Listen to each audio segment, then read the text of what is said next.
yoxdur. Sizdən ona keçə bilər. Biz uşaqlarımızı qoruyuruq digərlərindən ki, onlara hər hansı bir sizlərdən bizlər infeksiya keçməsin, yoluxmasınlar. Buna görə bu şeyləri azaltmaq lazımdır, yalnız maariflənmə yoludur. Dediyim kimi, stigma azalsa bizim əlilliyi olan, sağlıq imkanı məhdud olan evlatlarımız evlərdə, küçlərdə yox, anaların bizim dibində yox, cəmiyyət arasında olacaq.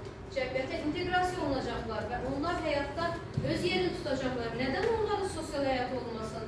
Nədən təhsil həyatı olmasın? Heç bunun üzərində düşünürükmü? Nədən evliliyi olmasın? Nədən ali təhsili olmasın? Axı onlara təhsil, iş sağlam insandan daha çox lazımdır. Çünki onların ehtiyacları var. Hər zaman da valideyn onların yanında olmayacaq. Bunun üçün hamılıqla çox xahiş edirəm mülaqiyə olmuyor. Əziz, burada hər kəs qadındır.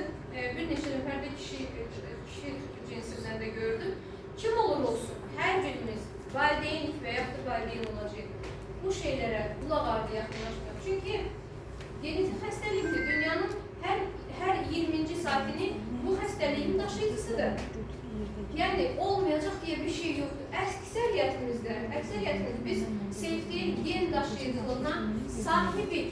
Sadəcə bəzilərimizin şansı gətirmirdi. Partnyorumuz, evləndiğimiz, ailə qurduğumuz insan da gəlir, xoşbəxtlikdən daşıyıcı çıxır. Bəzilərimizdə çıxmır, uşağımız sağlam olur demək, o demək deyil ki, sən o genin daşıyıcısı deyilsən. Bəlkə də daşıyıcısı, bəlkə də davam edər. Sadəcə şans gətirmir müəyyən məsələlərdə. Bu məsələ də ondan biridir. Bu isə Histosfirozla mübarizədə birlik, dəstək, ümid layihəmizin Cəlilabad'daki keçirdiyi